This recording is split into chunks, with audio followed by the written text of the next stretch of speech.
who will not be here, so can watch this at their leisure.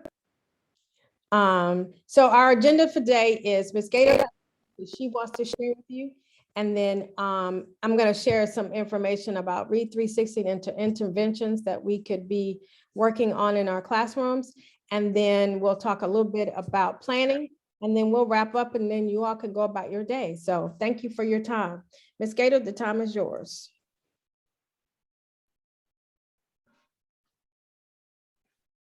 Hello.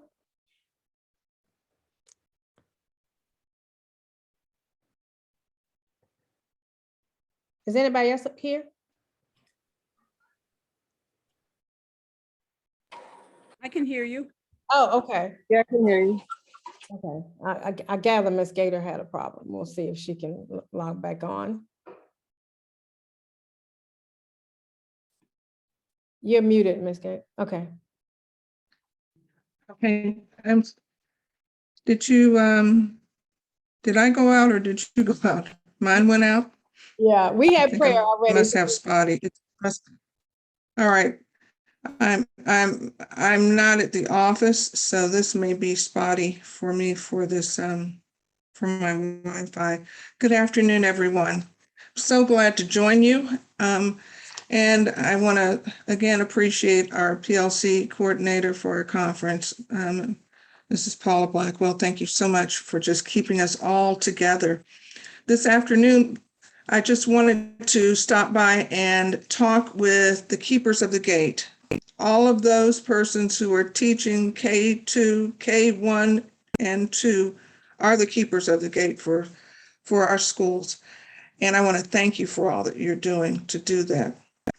Let me share my screen here. Okay, hold on, I'll share. Okay.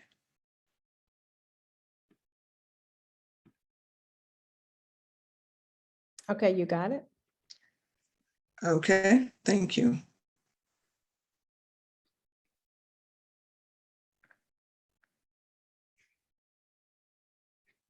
All right.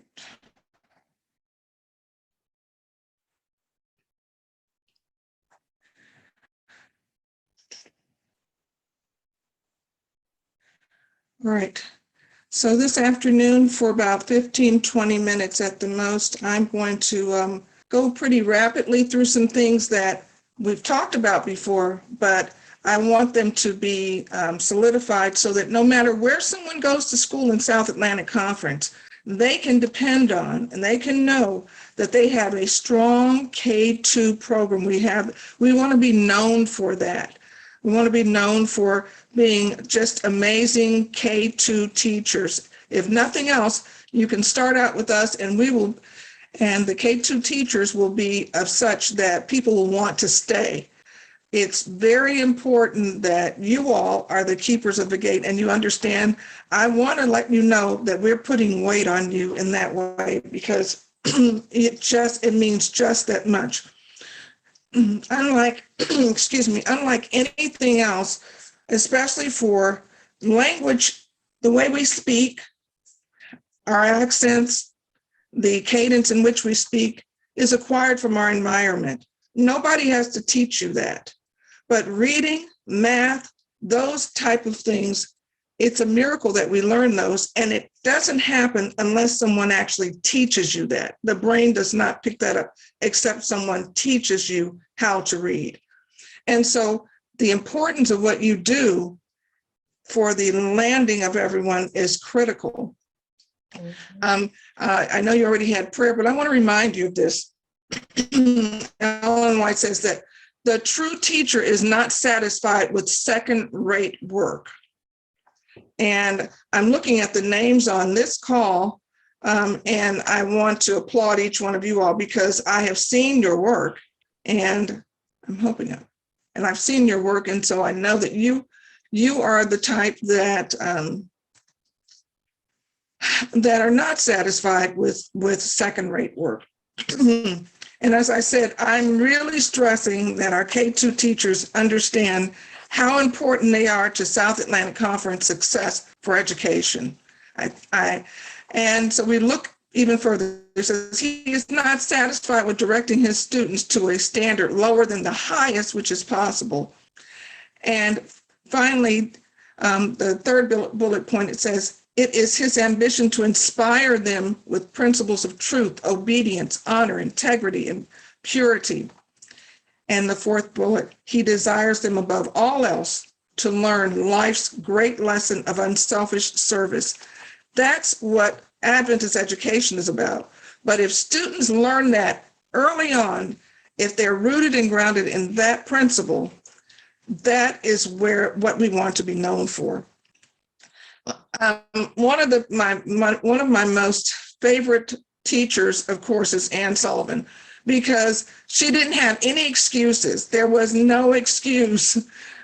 You know, Helen Keller could not hear, could not see, could not speak, and yet she didn't try all of the same old methods. She went beyond, over and beyond.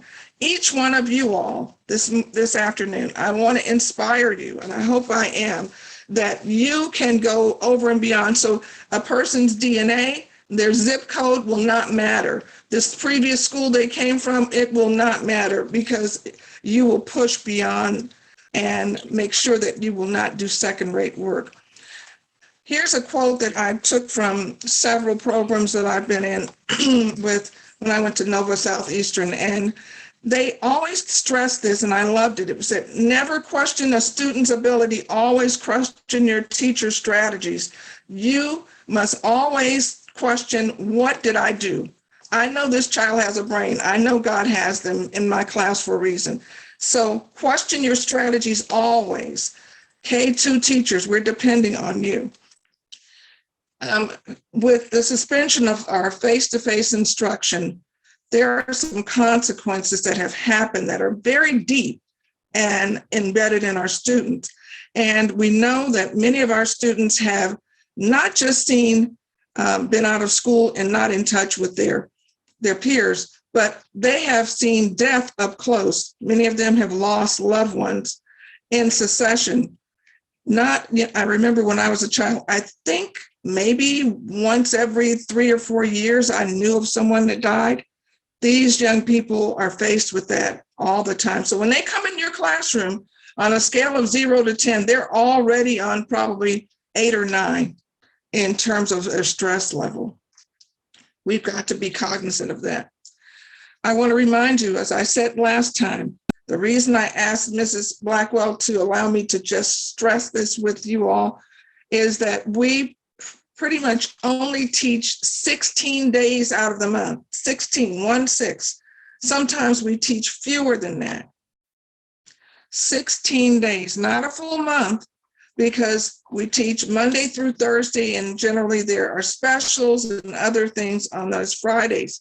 So what we do, we have to really focus, teach with the end in mind, and we must teach asking ourselves, what will the students know at the end of this 16 days? Will they be smarter because they were in my class? Will they be something inside of what I've said to them that will carry them forward, that they can transfer? Not busy work, but absolutely embedded information that is so critical for them to be able to land on the next leg of the scaffolding. 16 days. I'm going to pause here and ask, let's see, what kind of learning environment do you have? So I'm going to call some names, and I want to get you engaged very quickly. Remember, I only have 15 minutes, so I've got to move along. I've been given instructions that we have several things we want to cover. Brenda, is that you on here? Brenda Gisson-Tanner?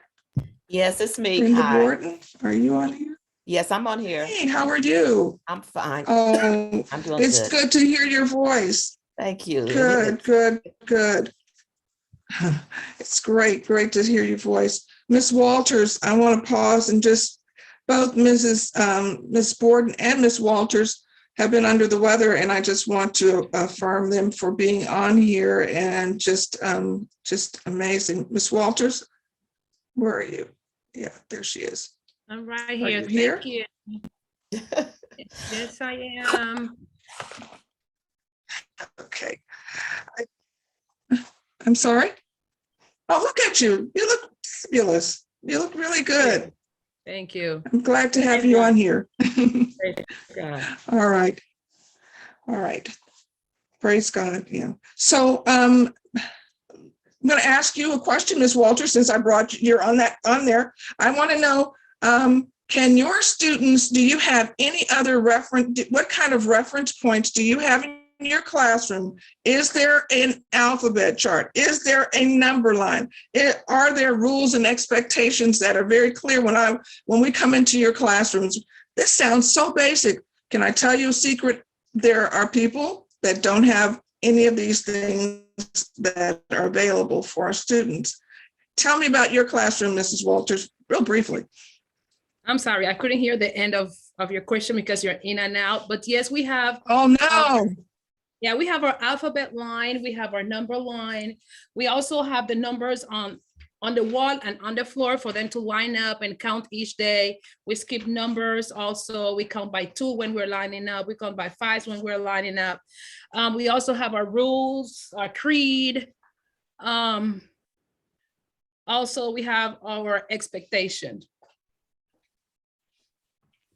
in our classroom. Okay. Very good, very good. Let me see. Sandrine Foster, let me ask you about your classroom very quickly. Are these things available? These should be standard in all our classrooms. Hi, good afternoon. Yes, I do have a number line. I do have rules and expectations, including the COVID guidelines as well. And the alphabet chart, I do not have one above my wall because I do first and second grade, but we'll put that one back up there. Can your students learn something while sitting at their desk? Yes, my students can learn something while sitting at their desk, but we have the alphabet, we have the number line, the classroom rules and expectations, the book, the Bibles, the books of the Bible and all that necessary tools. I have it on my wall in my classroom. Very good. I know it sounds so basic to some of you, but there are individuals that come on and they don't know to have that. So we're just trying to pull everybody along with us. Again, we want to be known for being the best K-2 teachers. You all are the keepers of the gate. People definitely choose our schools. They have shown it time and time again because of our K-2 program. And then they stay, and then they stay. So it's on you all to make sure that you have that. What about your parents? Remember last time I was with you, how are we communicating with the parents? Why am I asking you this? Because I wouldn't be asking you if someone didn't ask me this. So I'm asking, how are we communicating on a monthly basis with our parents? Let me get some more. My time is almost up and I needed to do something else. Let's see. Princess, hey, honey, Princess, talk to me about how you, and then Felicia.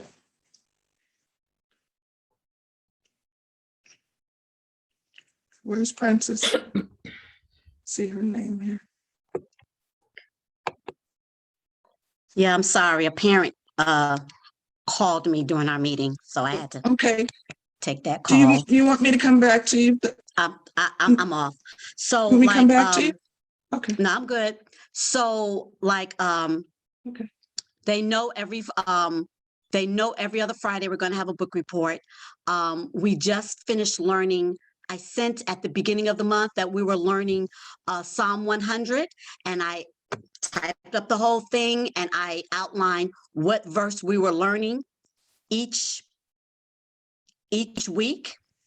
And so as a matter of fact, this Thursday, they're required to recite the entire chapter, King James Version. So I just sent a dojo message out reminding them each child has to recite their entire chapter. Projects are given at least 2 to 3 weeks in advance, depending on, I was going to say, depending on the, how intense it is, but that is given out in advance along with the rubric and the points and whatnot. I don't do spelling words monthly as I probably should, because depending on what we're doing, or I don't like to, if I know I may change, which I know we've discussed that before, I don't want to give something out and then turn around and change. So depending on where they are with their phonics, if I feel like we need to go over that again or whatnot. So I kind of am leery about that, but generally my spelling words do change. So I communicate with them through Class Dojo and text. As a matter of fact, just now, I typed up this long thing in Class Dojo, and then I sent them a text alert saying, please check your Class Dojo for what I've sent. So I keep it up with that, as well as phone calls. I use a program called Class Tag, which sends a text message to parents. What we try to do is on a monthly basis, Ms. Gaiter, I know you and I have talked about this before, but we send out what we call our monthly lesson plan for the teachers, for the parents. So we just tell them, like, every week I have a different book to read aloud for whatever grades. I do it for 7th and 8th grade as well. But we also try to communicate on Class Tag. Class Tag is a program that's it's free for, and it sends a text message and an email. And it's like Facebook. It keeps a running tab. So when we have new parents, they can go back down to the bottom and be able to read everything that we've given out since August. So, the teachers can schedule conferences on it as well. Class Tag is probably not going to be free after this year, but we have been enjoyed, we really enjoyed Class Tag and kind of giving information through that. Okay. Do you put your class newsletter on there as well? Thank you. Yeah, I'm you sorry. can. I also say I do a class newsletter. Yeah, So you can do do you it. put all that? Yeah, we can do it. Each Miss Foster has her classes, Miss Jones has hers, I have mine, and Miss Joe has his. We can all attach an attachment or link anything, and it sends it out, and they'll send an email to the parent if they sign up an email, but we have all our parents put their numbers. So it sends them a text message saying Class Tag has a new message for you. And then they can click on it, and then it'll take them to that message, whether it be a class or individual school, and you can differentiate that. Okay. Also Class Google, because that sounds good. That would save me from having to make sure I'm covering all my bases. Class Dojo, text, Google, Class Google. That would really help. Right, If and I could that's the sync reason why all we that did it. together. Yeah, that's the reason why I did it, because and if I don't know what they're going to charge next year, but the reason why I wanted it is because it keeps everything in the same place. So you're not having to duplicate over and over again and go do multiple places. It's all in one location. It's one place centrally located. Good. So the main thing, the whole point of what I'm talking about is that we have busy parents.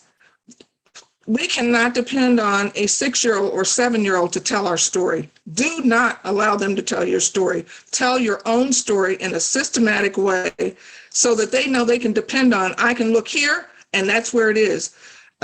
Parents are going here and there, and sometimes we have families that they may stay with one parent 1 week and the other, so they need to have something consistent. I'm talking about this because it is something of concern.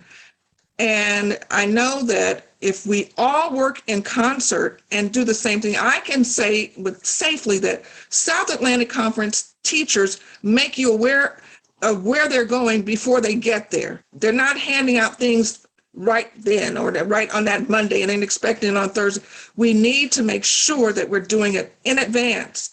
Just like you would want if you were in college. You wouldn't want a professor to give you something the day before or that week. Make sure that you're doing that. And it sounds like, we're not going to stay on this too long, sounds like we're really moving into that.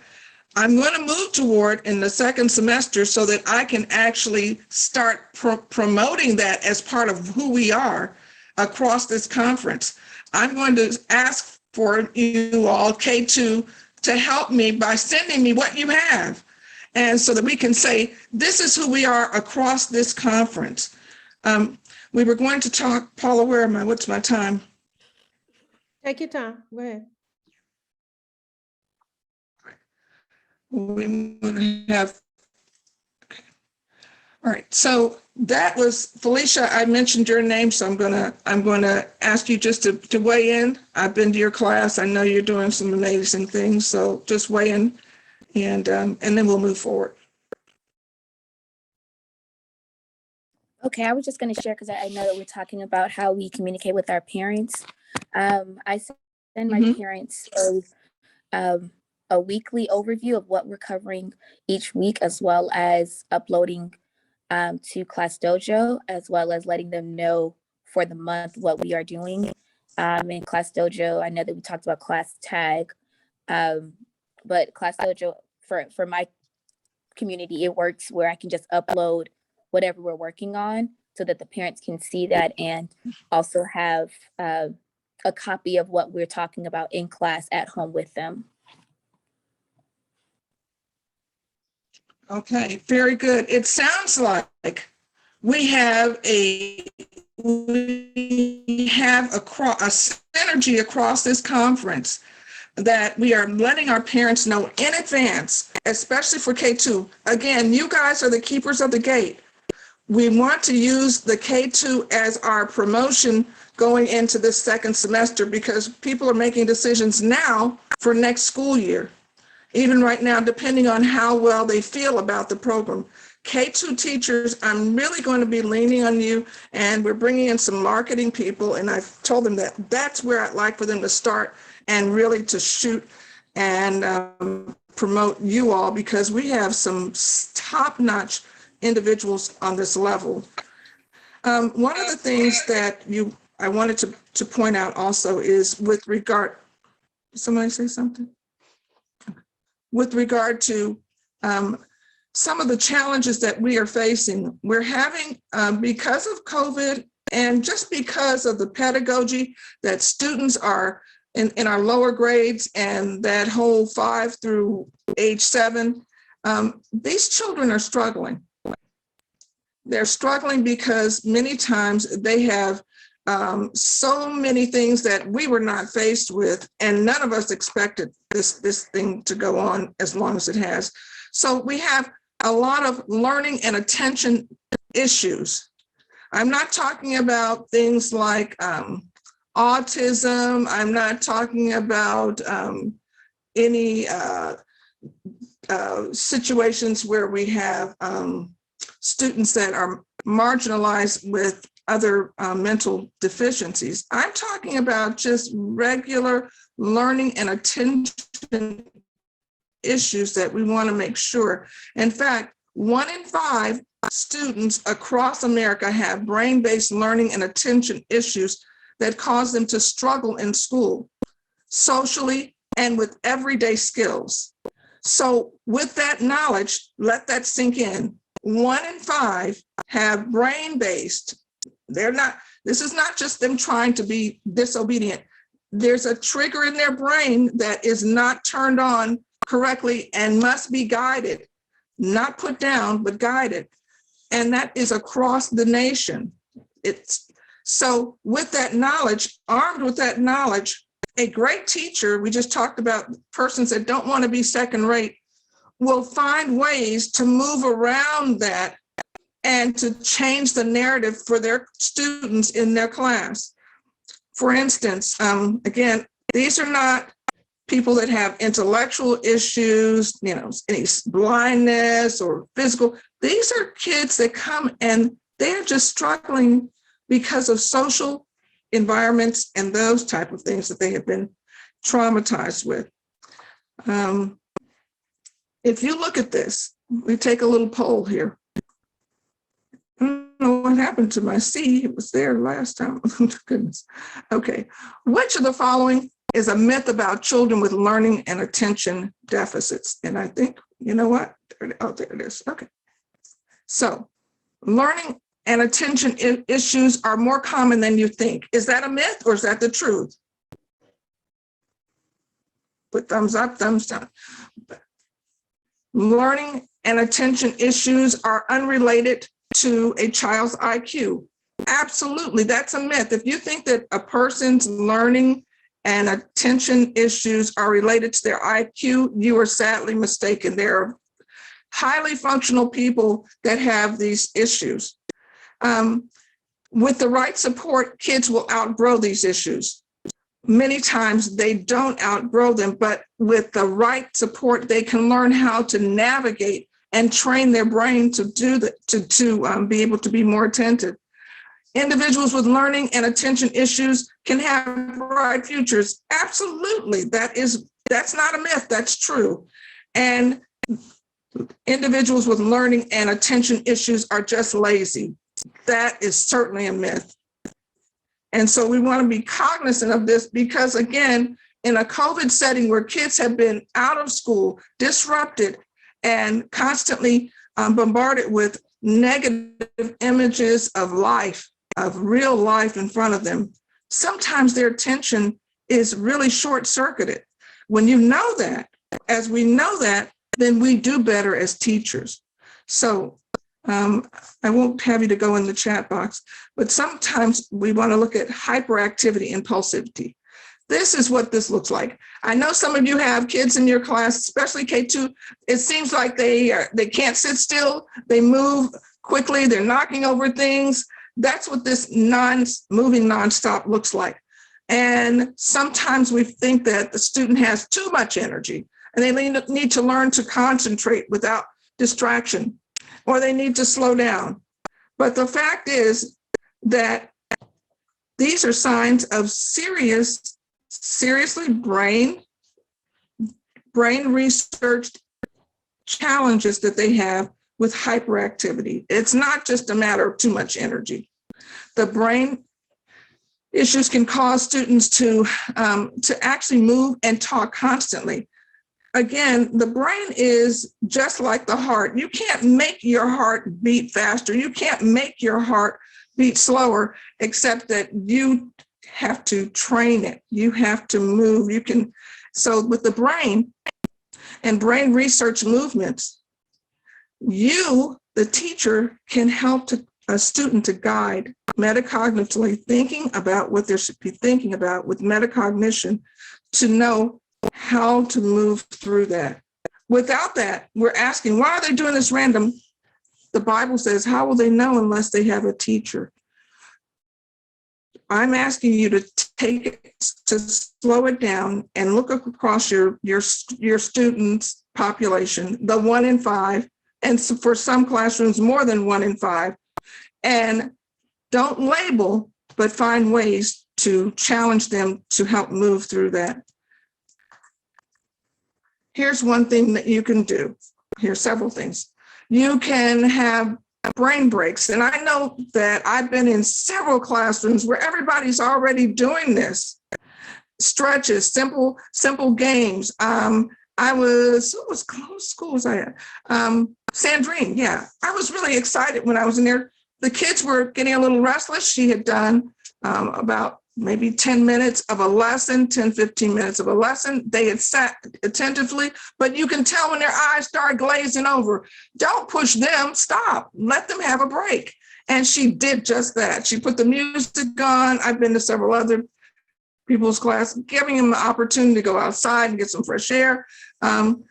And then when the kids go outside, don't let them just stand around. Make sure there's something rigorous, some activity, so that they can get those jitters out.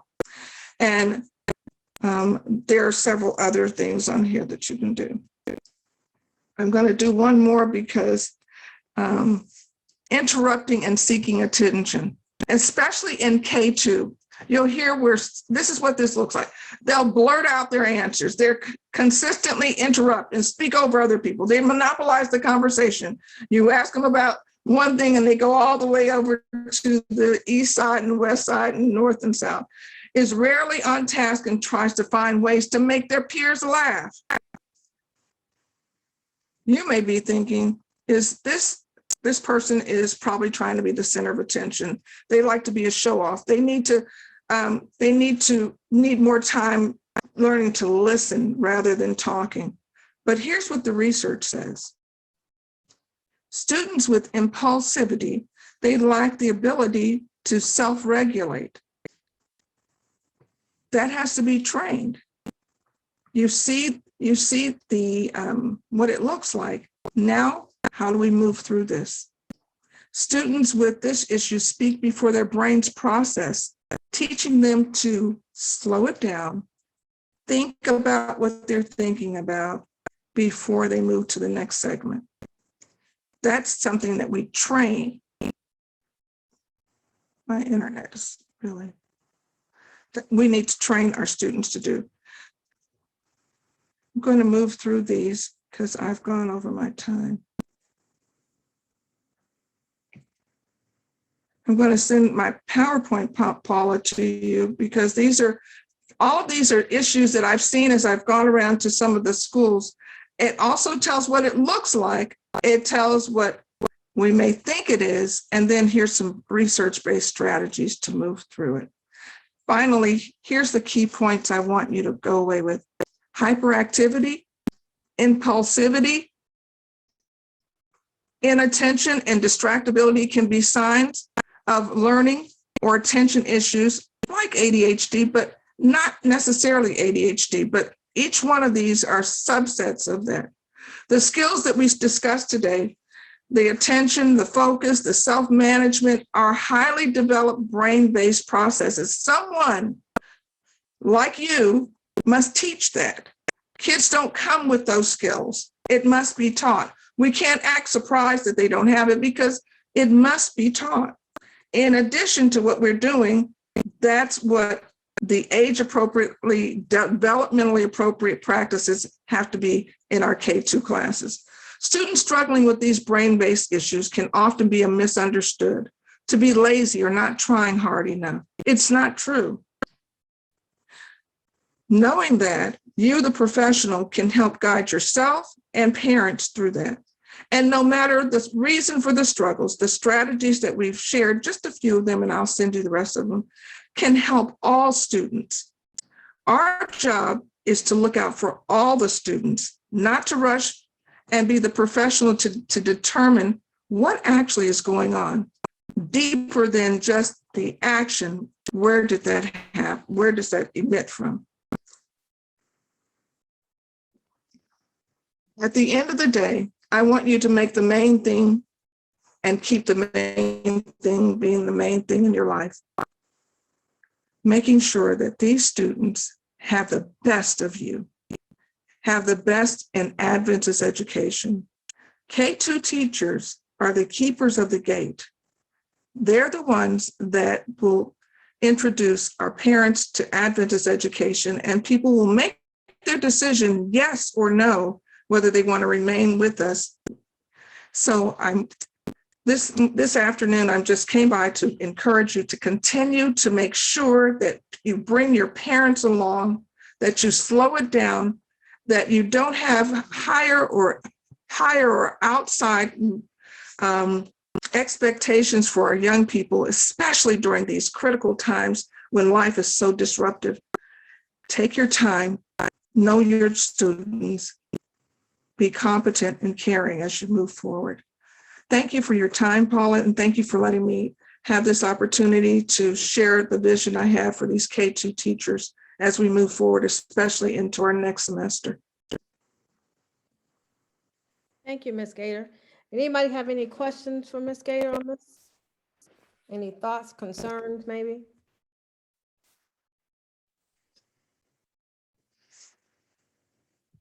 Thank you.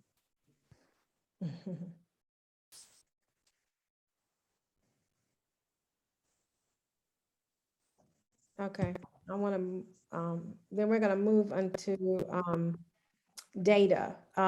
Most of you should have gotten your data from your Read 360. Did anybody not get their data for your Read 360?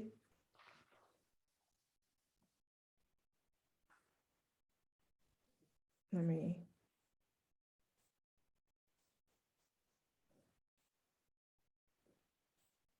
Has everybody gotten their data? Let me see that first.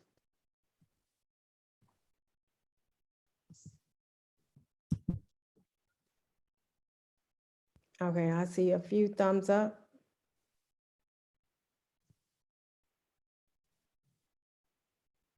Ms. Walters?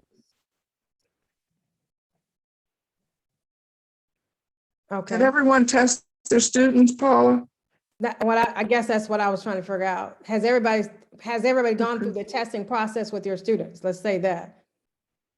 Just, you can pop on and say yes or no. Yes. Okay, so everybody's tested their students. Okay, have you Yes. all examined your data for the K-2 kids yet? Have you examined with your principal or you yourself examined your data? Yes. Does everybody understand this? Yes. Yes. Yes. Okay, all right.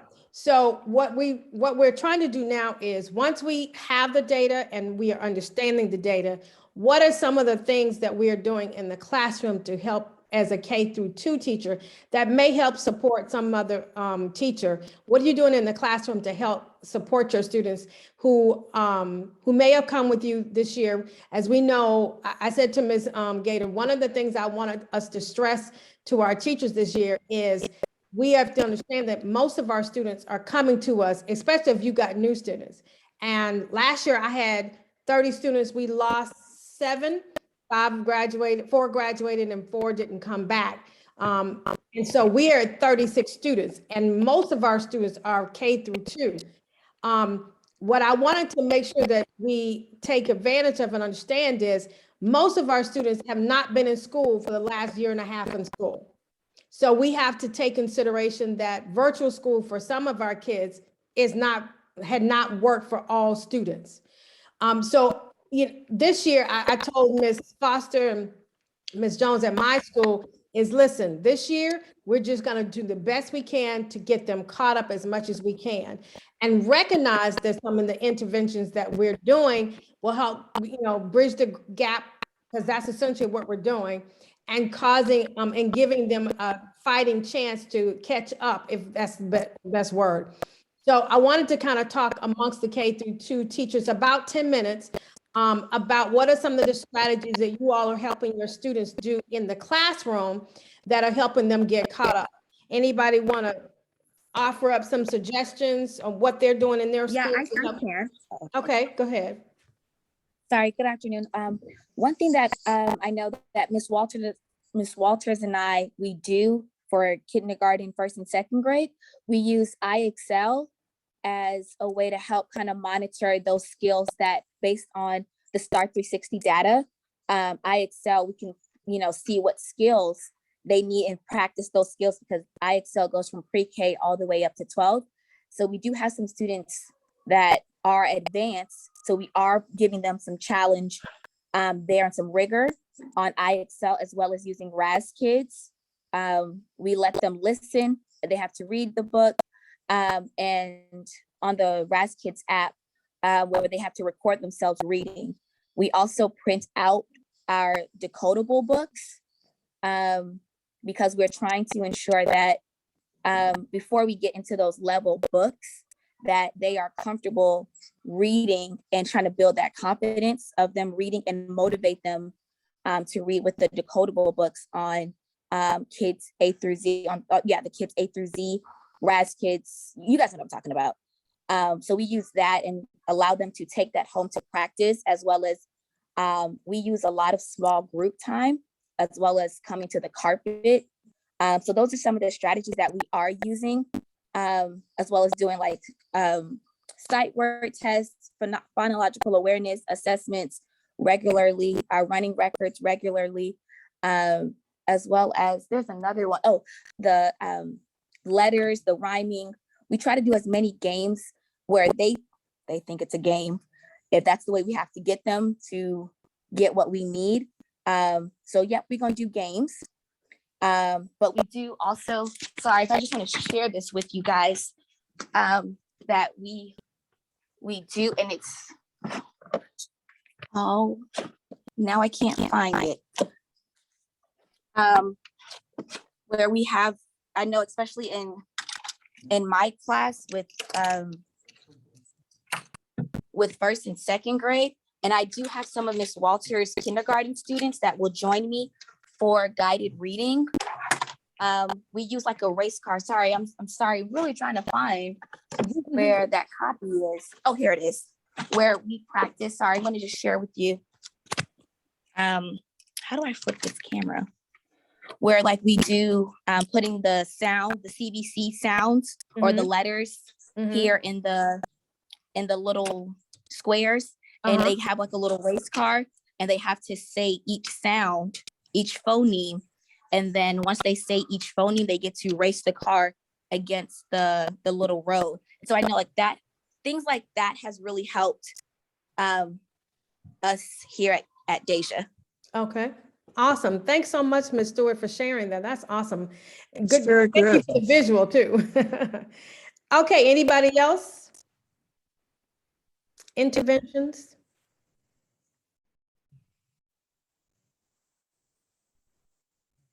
I like everything that Felicia said, and I do many of those things as well. I would also, sorry, I don't have my camera on. Another thing that we do is that we have a conference with each parent. I know you were asking what we do in the classroom, but we want to bring the parents in on this as well. You all do the same thing, but we have a conference with each parent, and we pull up the reports or whatever, and we break it down. And because they know, they take START, but they don't know what that's all about. And they get very excited when we show the graph, where what their benchmark was at the beginning of the year and what it has progressed to. They get very excited, and I let them know there's no way we can prepare for this, So I can't tell you what to plan for, but this is what we're doing. This is where we're reaching, and don't be surprised if it may dip because your child scored very well. And so it's computer generated, so it may give them something even more advanced. But don't worry, it may be something they have not even gone through yet. So it is okay if the scores dip and elevate, but we want to see that projection to go up and up. And so we get them involved, and we let them know, okay, this is what we need you to work with, because of course it's a partnership. So along with what we're doing, how we customize what we're doing for the children individually, we also involve the parents as well. And when you say customize, explain and give me a visual on what that looks like. So in the, the instructional, is that what it's called? It's the instructional report, and it lets you know, it itemizes what Domain. maybe a parent, right, the domain, what they apparently may need, I don't want to say weak in, but what they need more help in. And so you look at that, and then that's to aid you in how to pinpoint, how to direct what their issues may be, how to target.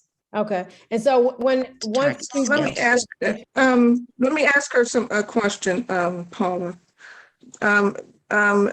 Princess, one of the things that, several years ago in looking at this program, has this program been able to, not just in isolation, like remember the Iowa, we did that like twice a year and everything, what difference have you seen? Because I'm being really challenged to look at something else right now, and I really don't want to shift. I really don't.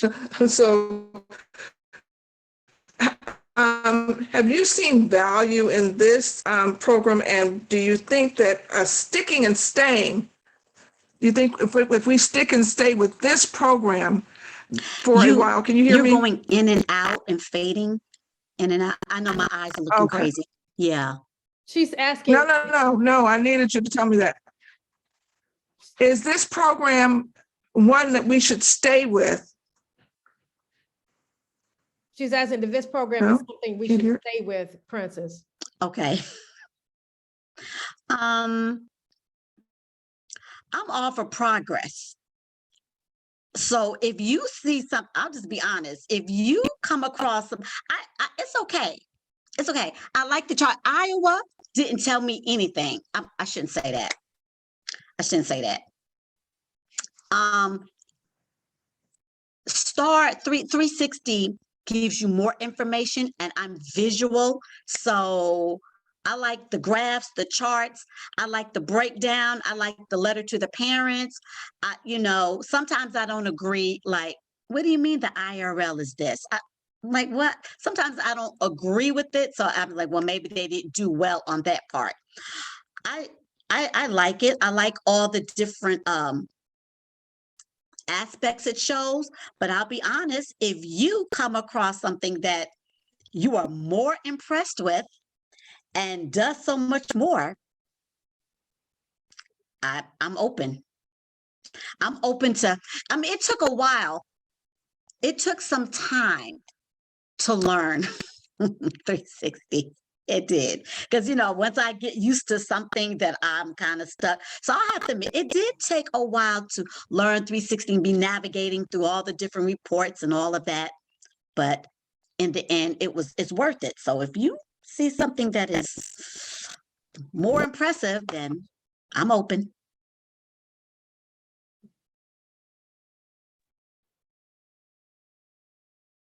Y'all are frozen. Maybe it's me. I'm here. Anybody else want to share some strategies that they're doing in the classroom to help support students? I'm gonna piggyback. This is Brenda. I'm gonna piggyback a little bit off of what Princess said, as well as Felicia. I like the STAR 360. I like the focus skills because it gave me something to hone in on. Okay. It showed me, okay, Borden, so-and-so is lacking a little bit in this. So it allowed me to deviate some of my plans that I was doing to make sure that that child was getting that need that they needed, as opposed to me just saying, okay, the child didn't do good. It broke it down for me. And I also liked it, excuse me, it's because the parents, and as she was saying, it gave the parents the opportunity, and it told them what levels they were on. And it made it very simple for my parents and for me also to explain it to my parents. So I personally like the STAR 360. I'm also with Princess. If there's something better, but will also give me or us as teachers a little more depth, which will explain to us what we should do to make our kids better, then I'm all for it too. But overall, I like the 360 because I liked the focus skills, because it gave me something to say, okay, this is what I need to change. This is what I need to do just a little bit more different for this child or this child. And then I could group them a little bit better also based on what my STAR 360 assessment was. Okay. Thank you for sharing. You're welcome. Anyone else want to share? I'll share some of the things that I'm new at this year, but what's really been working for the kids has been what Felicia was talking about, the CVCs, and we use the CVC blocks, the CVC cards with tri-blocks. I don't have the, I'm not as prepared as Felicia because I don't have any of the hands-on. I'm not at the school anymore. But they're like if you went to Amazon and you looked at CVC blocks, and they have these little tri blocks, and they hook together like the math blocks do when you're doing counting. So they're like little blocks, and then the cards, the CVC cards are color coded and then the blocks have a dot. So when the kid is looking at a picture and they're trying to spell the word, it looks like a cat, they kind of get help because there's a little dot for the C, there's a dot for the A, and there's a dot for the T. So they kind of can't go wrong if they kind of get close to it. So that's been working really well. Also, using really doing a better job with writing, making sure, because the more you read, the better you write, the more you write, the better you read. So I know that, but this year I'm really, really pushing it and helping them to understand the parts of speech, so they can, and how they function. And that helps those second graders, particularly because I'm not a kindergarten teacher, I'm a K-2 teacher. And just helping them to understand, sharing my thoughts, metacognition is really, really helpful. I'm amazed at their thought process. They're like little miniature versions of some of the older students that I've had. Their critical processing is amazing. And so I'm not selling them short. I share with them my thought process. Today we were working on analogies, and I was amazed at how they were catching on to it. Letting them into my world, telling them, the secrets that we have, they're supposedly secrets. Their focus skills. I tell them, this is your focus skill. I choose 2, and they understand. They're 5 and 6, and the 6 and 7-year-olds definitely understand. Even my little Zoe, she understands. She's a kindergartner, but she understands this is her focus skill. She's working on the CVCs, and then, the others know sorting. Sorting has been amazing. Words Their Way, the book Words Their Way, Dr. I forget her name, Overstreet or something, from Southern. She told us about a book called Words Their Way, and I got all 3 of them. And the one that I'm really using is the one dealing with, the sounds. And there's something in there called sorts. There are all these different kinds of sorts. And I make them up with index cards. And the kids, it's amazing to watch them. And when they try to sort the words based on certain sounds. And for math, and puzzles. People don't use puzzles anymore, but puzzles are amazing. I have these sentence puzzles where they're broken down and color-coded by parts of speech. And that's been really helpful. And because you can't, the more they read, the better they write. The more they write, the better they read. That's something that we always said in high school, but it actually works down here too. And in math, using frames and really, really hitting place value really hard to make sure their number sense is intact. Using whiteboards. I have these really cool whiteboards where the kids have their own black little expo markers, and they have these individual place value charts, and they have buzzers, and they hold up their boards, and they hit their buzzer, hold their boards, and they trying to get the place value right, and trying to just really help them to understand that as well. So the sorts, looking at the CVC with different hands-on, the sorting is amazing. Letting them put things together like sentence puzzles and things like that, and letting them into your space, sharing your metacognition. When you mess up, share it with them. Don't always have the answers. Let them watch you go through the process, and then you mess up, you say, oh, I'm wrong. And that has been amazing for me too, which I've always done. But with them, sometimes with the little ones, you think that, oh, I'm supposed to always know the answers. No, let them share that space with you. And so it's been amazing for me just to watch them grow. Awesome, Angie. I'm so glad to hear that. Well, we have about 5 more minutes left. I wanted to talk with you all. As many of you have seen some of our emails that we've been sharing back and forth. Is there anything that we can do to support you all? Is there anything that you all need that I sent a request out at the end of last year asking teachers if they needed anything, and got very few responses. So I'm assuming everybody got everything they need. But I just want to put it out there. Is there something that you need that we could help support you with that? Assess science and social studies. I agree with Princess and Ms. Borden about the STAR 360 in terms of progress monitoring. But we have to assess science and social studies.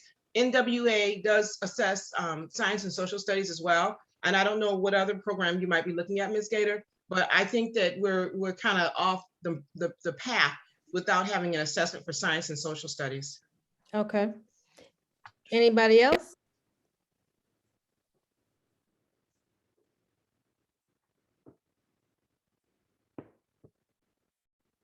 So everybody got what they need.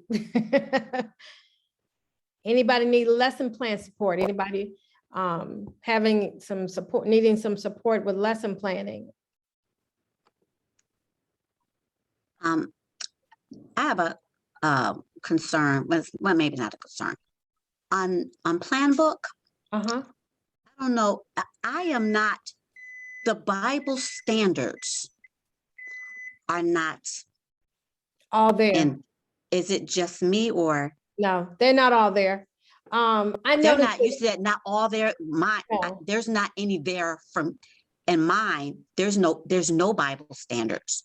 Oh, now I do have Bible standards, but like, if you look at the ones that Encounter and the ones that Encounter, and you go over to Plan Book, they're, for some reason, they're either not the same or they're not there at all. But you're saying you don't have any at all? On mine, there is no Bible standards. And I mean, it's Are not like I ELA don't there? know where to get them. It's just a little What inconvenient. what happened was when we had those standards put in there, we weren't using Encounter. So we do need to go back and look at that. They were with the old series. And so, thank you. I forgot all about that. So we need to rebuild them. Yeah, it just, it's just a little inconvenient just to make it easy so I don't have to go over to this website and find the Bible things and then bring it back over to Plan Book. So I just kind of wanted to mention that. Okay, thank you. So you don't have any at all, though? No, I even showed my principal to make sure that, see if I was doing it wrong. When I click on standards, yeah, that does not happen for me. Because I have them, I just don't, let me log into mine. Let me go to, I'm gonna pick next 30 Bible standards.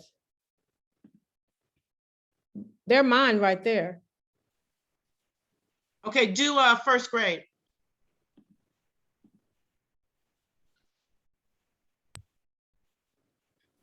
Actually, I don't think I do either, Princess. I copy and paste mine from the K-2 bridge, but I don't think I've ever seen this. Paul, I don't think I have. Yeah, I've been going into the, I've been pulling it out of SAC Ed from the conference website. And Education. and it says US Seventh-day Adventist NAD there. Yes, yes. And you have nothing. Right. Okay, so that might not necessarily be, it may be that they didn't have it in your profile. So maybe Ms. Gaiter can have Cheryl check you all's profile, because I have them. So Okay. I'm not sure. I just assumed it was everybody. I just assumed that was something that was not. No, I mean, and yeah, I know my teachers have been turning in theirs and they haven't. Let me look at kindergartners there. Now kindergartners seem to be taking, oh, there they are. I have kindergarten. I have, Wow. I have kindergarten, so I do my standards, my kindergarten standards, my kindergarten standards are in there. yes, I use them also at Raymond, the kindergarten. Okay, I'm gonna go try mine again.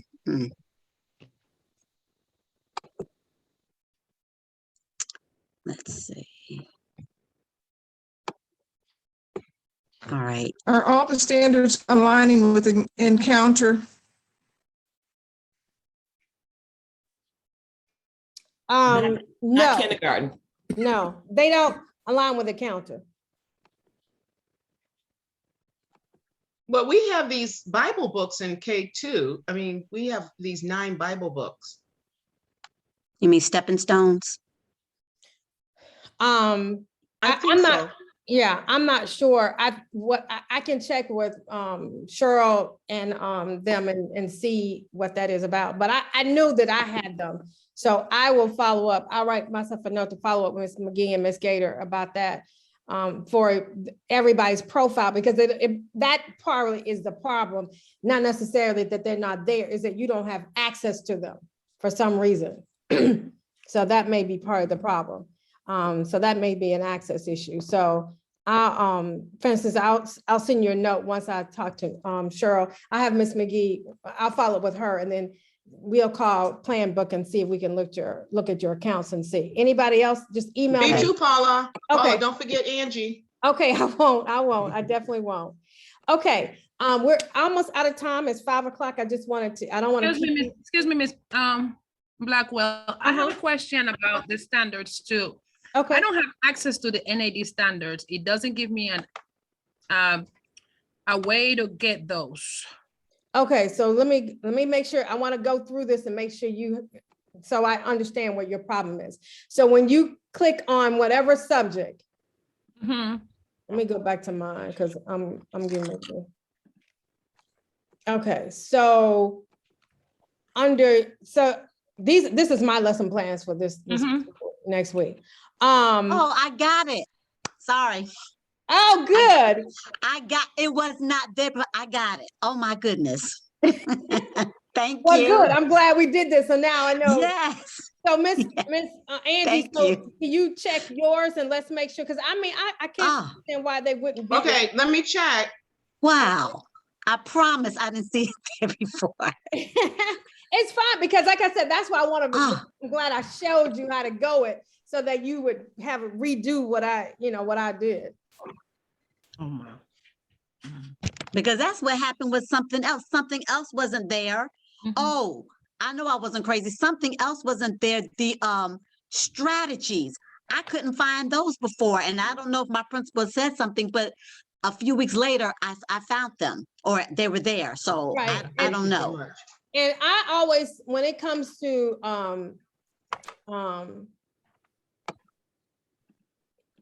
I always look at, let me cancel this out. Now that's interesting. My strategies has disappeared. Okay, here they are, instructional strategy. So the instructional strategies are here. Did Yeah, I y'all- got them, but I didn't see them Okay. at first. Okay. Mhm. Does everybody see how are you all using all of these? Yes, no, maybe so. Mhm. Yes. Okay. All right. So the instructional strategies are located here. So that's how you would get those. And then of course, like I say, your attachments you can put there. I would, when it comes to lesson planning, I tell my teachers to put everything that they need. So I put the objectives, procedures for the weeks, what we do for everything. And then at the bottom, I try to make sure that I keep all my attachments here just so that I know where to do them. So on Monday mornings, when I come in early to print up everything, because I select them a month before. So I just kind of put everything on there and then I just go in and I try to print it from here. So I know, okay, what am I doing this week? And I just kind of print my lesson plan from here. I go in my lesson plan and then I print whatever attachments. I'm big on graphic organizers.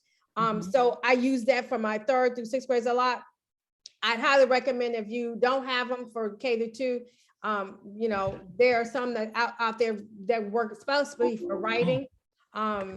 And that's something I've stressed in my school. But I just put all my attachments there. And then Sorry, Ms. Blackwell, I didn't mean to cut you, but can we go back to the standards? Sure. Thank you. Before we leave. Not a problem. So let's go up to, you're saying you can't see any of them or just Bible? I use the Georgia standard because see, I was in here when they did the training. Okay, so here's where we go to the lesson plan. And we're supposed to put the essentials question Yeah, there. yeah, I do. I have all of them. My Okay. problem is the standards Okay, and so- the strategies. Okay, so here's the standards here. This is where you go to standards. There's a plus sign right there. Mhm, Down here, there's what they call add framework, and that will list all of them. mhm. So ours is the NAD, and I've already selected it, so it will come up as the NAD, US 7-day Adventist NAD. It comes as 7-day Adventist NAD. It's 7-day Adventist NAD. See it. Do you see that? I'm scrolling down and I don't see it. Okay, at the top, go back to add framework. Let me see if I can. I'm gonna choose Common Core and then go back to. So I've been okay, using I the see- wrong standards. I see add framework. And then look under 7. If like I started writing 7-day and You see it automatically came up. You see that? Yeah, I see it now. Okay, and then so put a little check there, and then Select the check mark at the top. Okay. And then, Got then it's automatically in there. Then you see how Okay. the South Atlantic is there, and you Mhm. can do whatever, but I use the NAD, and then you can choose your subject, Mhm. and you can add a subject right here, and here are all the subjects right here. Does everybody see that? English, let me- language arts, math, PE, physical. Yeah. Yeah. All of Yeah. that. And then, Oh, so we have to do the same with all of them, or they automatically once you add a subject, it will stay there. But Okay. I only teach Bible and English language arts. So those are the only two that's in mind. You saw, we Got it. found. Okay. Yeah. So then you would choose the grade, whatever Mhm. grade, let's say you're doing first grade. Mhm. And then those are the strategies that now, what I have found and what's easier, if you use an encounter or what's Stepping the stone. Stepping stone. stepping stones or whatever, I would put, like, for instance, Bible verse. And then I would do a search and then see nothing comes up. But if you do something like learn and see, recognize the Sabbath where children's go more and more, whatever the word you want to find, I would put the word there. And see if you put Bible, see how all those things come up. Then you can see, read variety of Bible passages from genre with support, whatever it is you want to do. Recognize the original Bible was not written in English, whatever that is. I would put the search at the top right here so you can search it. Once you click that, then click the check mark and it automatically puts it there automatically for you. Okay, got it. Okay? Thank you. Okay, you're welcome. Anything else anybody needs? Okay, well, I did want, as I told, I spoke to Ms. Gaiter, we have the 3rd through 6th grade PLC is actively running. They are planning together. I know that many of you Oh, are I think using she's different froze. programs, but if you need some support, let us know. We're welcome to help you out. That's about everything that I wanted to do today. Ms. Gaiter, was there anything you wanted to talk about? I think she got hung up.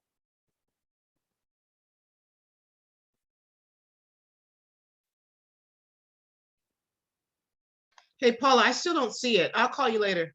Okay, no problem.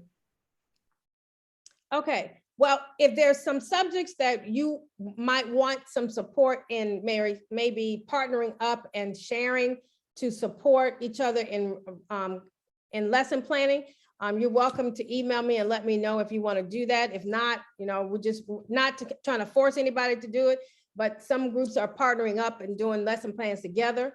If you're interested in doing that, you're welcome to email me, and then we'll try to facilitate getting you a partner to help lighten the load, because we are trying to work smarter and not harder this year. So I just wanted to share that. Ms. Gaiter, oh, you're back. Anything you want to add, Ms. Gaiter? No, I just want to thank everyone for coming on and just being so faithful to this process. I did want to remind everyone that we are having the Christmas program on the 25th of December. Greg Clemens probably has already contacted many of you to work on a song that K-2 will be doing. Actually, I think maybe everybody will be doing, but listen out for that. And just wanted to remind you all about the Christmas program on December 25th. It'll be airing on Sabbath day and then in that afternoon. And again, thank you all for participating in that. Well, before we close out, is there any prayer requests before I close out today?